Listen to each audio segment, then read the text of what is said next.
Our scripture lesson today is from the Old Testament, Micah, chapter 6, verse 6 through 8. You may follow along in your pew Bibles on page 866. Hear now the words of God. With what shall I come before the Lord and bow down before his God. Shall I come before him with burnt offerings, with calves a year old? Will the Lord be pleased with thousands of rams and 10,000 rivers of oil? Shall I offer my firstborn for my transgression, my fruit of my body, the sin of my soul? He has shown you, O man, what is good, and what does the Lord require of you? To act justly and love mercy, and act humbly with your God.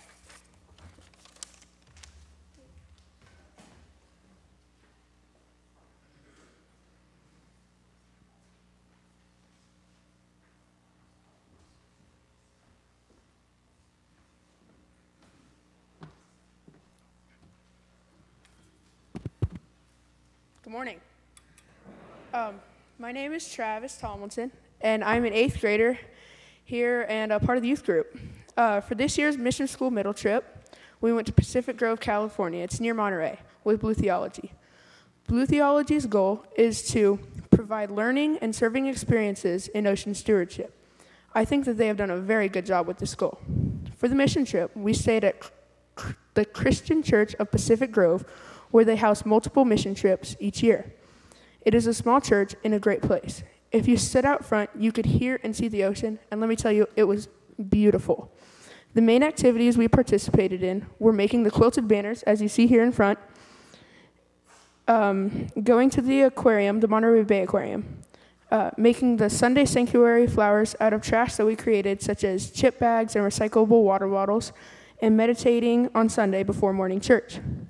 For me, the highlight of the trip was the night that me and Garrett went out to the water and did a sort of, I guess it was a meditation. We just kind of sat out by the water and thought about what we were doing. It was pretty late at night, so you couldn't really see, but you could just hear the waves crashing. It was a very nice day. That night, I felt really good and definitely re-energized to continue serving the next and final day while we cleaned the beach.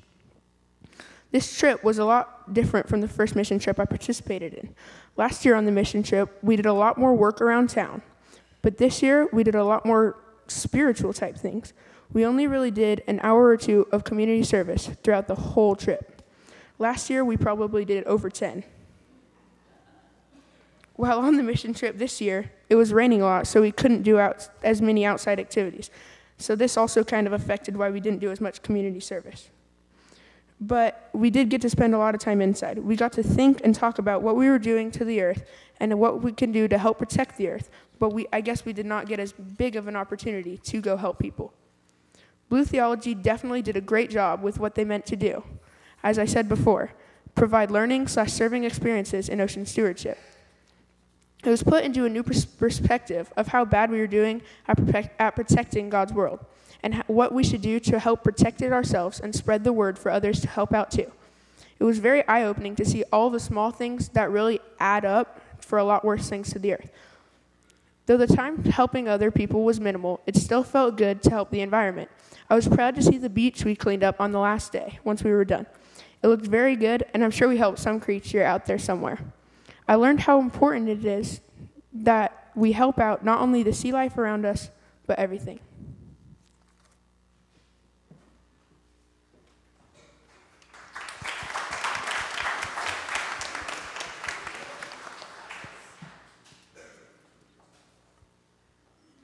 Good morning. For those of you who don't know me, my name is Ambrosia Holland, and I've been a member of CPC for several years. In all my time here, I've done multiple things.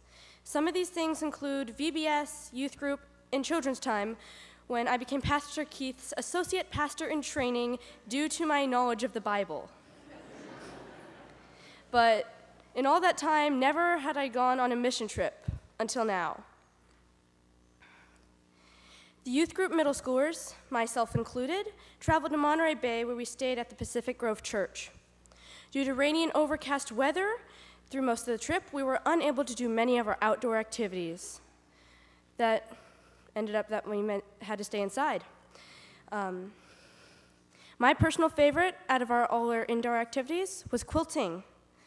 I wanted to talk about the quilts because they were made on a rainy day when we weren't able to do any beach work. Everyone split into groups and began working on the quilts that you see here and there. Soon everyone was choosing out cloth to iron and cut, and within an hour or so, all the pieces of our quilts have been pinned down. These were then taken away to be sewn, and were just recently sent back to us to be displayed today at Youth Sunday. Because this was my first mission trip, I sort of threw myself into it, determined to have fun and help out in any way that I could. I became better friends with Madison and Camilla, and the three of us created this quilt here. We explored Monterey and hung out a lot with each other, talking. I loved having new friends around my age who I could spend the weekend talking and hanging out with. However, what I loved most was the feeling of freedom and independence, to spend a weekend away from home without parents and just having the feeling to do what I wanted. And it felt amazing. I think that this mission trip was a wonderful, life-changing event that really helped me think about who I am and what I can do for this world. I know that there are probably tons of people out there who can do the same thing, and they can probably do the work just as well. But I know for a fact that if I want to do anything to change this world, to accomplish something, it's going to have to start with me. Thank you. My name is Liam Brow, and I am a sophomore, and this year I attended the high school mission trip to Middletown, California. So instead of sharing the entire trip, I just wanted to share one story that was pretty special and one of the most memorable things that has happened on any mission trip I've ever gone on. So one day, a small group of us went to a very small local church while everyone else went to the work sites. There we met a really nice lady named Miss Lynn. Now, Miss Lynn had a broken leg, and she was rolling around in her wheelchair, and she was yelling, and it was really nice and stuff, but whatever. So this church was really small. It was pretty much 2 big rooms, a gathering place / lobby / cafeteria / kid space / office, connected to the sanctuary with a small kitchen and a few bathrooms in between. So our job was pretty open-ended. We were given some cleaning supplies, a few mops, a vacuum, and some wood polish, and we were told to just clean something. So while the main group went to go vacuum the sanctuary and polish the pews, a few of us noticed that the floor in their gathering place / lobby / cafeteria / kid space / office was kind of scratched up and dirty linoleum, so we decided, hey, we're just gonna mop and maybe scrub the really bad scuff marks, and it's gonna be super easy, super fun, right? No. So we move all the chairs into another room, and we start mopping. And after about 5 seconds, the mop and the water is all dirty, brown, and grimy, so we go to dump the water off of a small deck in the back. Luckily for us, the mop bucket sloshes around as we're dumping it out, and we get a nice face full of dirty bleach water. So after about 10 more cycles of mopping and getting new water, we finally have mopped the entire floor space. Next, we get down on our hands and knees with our Mr. Clean magic erasers and start scrubbing the scuff marks. We were super surprised and proud of ourselves at how well the scuffs were coming up and how bright white the floors were looking. So we kept working our way, scrubbing the marks, and feeling super successful. So we stand back to see our accomplishment, and our jaws drop. So the floor was off-white to begin with. So all around the floors, there were huge gash marks of bright white flooring where we had scrubbed away the off-white coloring of the floor. So it almost looked worse than it did to begin with. So we're freaking out because this lady was super nice to us, and now we've gone and ruined the flooring in practically half the church. So we say, hey, maybe if we polish the floors, the streaks of clean will blend into the rest of the floor. Because at this point, we've already spent a few hours scrubbing the floor, and we're not about to scrub the entire floor. So we start pouring this white liquid onto the floor and squeegeeing it around in a last-ditch effort to save what we've done. And the polish helps, but we're still a little bit disappointed in it. So out comes Miss Lynn in her wheelchair, and she is speechless. And finally, she looks at us and just says, "Thank you so much." And she was so overcome with joy and pride in her church and their new clean-ish floors. even if they kind of had some weird zebra stripes.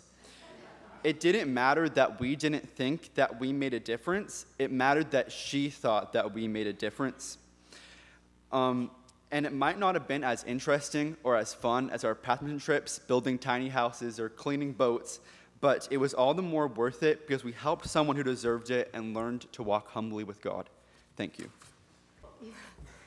Good morning for the fourth time today. If you didn't know me before, you probably know me now from waving my arms in the air and dancing around like a crazy person. But my name is Jolie Crockett, and I have been a part of this Carmichael Presbyterian community for a little over 16 and a half years now. I have always been very strong in my faith. I've always gone to church, always gone to Sunday school each week. I sang in angel choir, did the drama team, participated in VBS, gone to every potluck, luncheon, game night, pancake breakfast, gone to youth group, most if not all youth group events, worked in the food closet, I sing on the worship team on Sundays, I've helped with Deacon's Christmas baskets, and let's not forget the mission trips. But I never realized how much my faith had potential to grow until I met this group of kids and worked alongside them for 4 days, or for 5 days and 4 nights in Middletown, California. The work that we accomplished on our trip was tough, tedious, and so rewarding. For starters, I went down lacking upper body strength and came back ripped like a bodybuilder from hauling all of those trees, trunks, and branches around. But all jokes aside, when we arrived, I would never have thought that we had the means or the numbers to help these people so much, considering there was so much devastation. The work that we were doing felt as if it was going unnoticed, as though we weren't quite making a dent in the plethora of work that there was to be done. But after each day, we were filled with a sense of pride and humbled by the generosity and positivity of the people who were affected by the Valley Fire. Hope City was the organization we were working with, and they started by breaking us into groups so that we could rotate groups in and out of the 4 work sites we were restoring. But that's not exactly what happened. A few groups ended up staying at the sites they were assigned to on day 1 for the majority of the trip. One of those groups included me and about 9 other youth. We were at a man named Craig Eves' property where his home and acres of land had burned down to the ground. At what we called the Eves house, we spent time cleaning up charred and fallen trees that had covered his land, as well as scrap metal and cutting down the much overgrown brush to give this man and his wife an at least somewhat usable yard. We started Monday by clearing out trees and started building our first burn pile. By the end of the day, we had gathered what seemed like enough wood to build a whole house, and we started burning the pile around 3 in the afternoon. We still had not met Craig Eves, so we weren't sure who we were doing the work for. We left the workplace around 4, headed back to the event center to grab our shower things and clean up. Once we were all spick and span, we zoomed over to the senior center where Carol and Terrell had been preparing a wonderful dinner to fill our grumbling tumblies. And I'd like to take this time to thank both of them from the bottom of my heart for providing for us all week. Those 2 women are miracle workers, I tell you.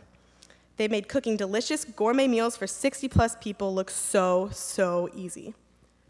Then we headed back to the event center for some worship and devotion and a much-needed rest.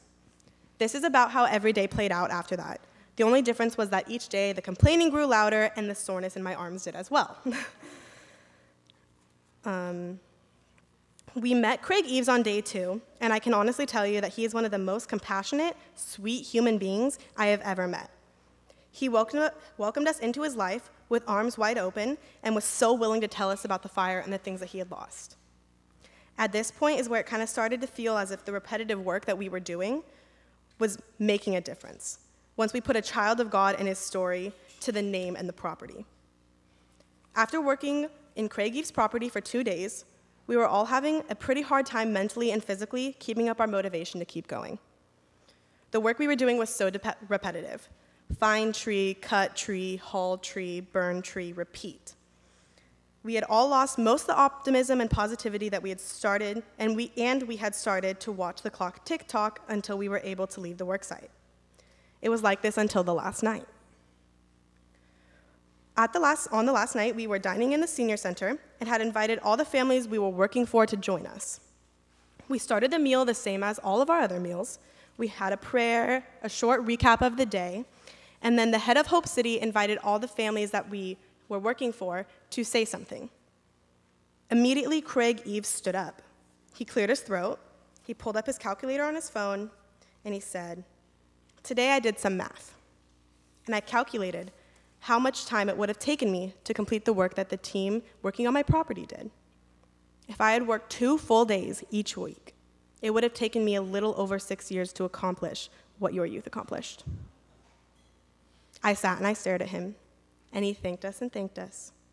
And I could not believe the impact that we actually had on this man's life. My point here is that sometimes where God puts you, or what God asks you to do, isn't your first pick. Maybe it's hard, maybe it's tedious, maybe you just want to give up. But God has put you there for a reason. Your faith will strengthen when you challenge it. I came home after a long week of helping children of God, and I couldn't be happier that I hauled trees and picked up scrap metal, because now my already solid faith has been set in stone. My closed eyes have been opened, and I am now humbled. God has a plan for you, whether you like the route or not. The challenge is worth the while.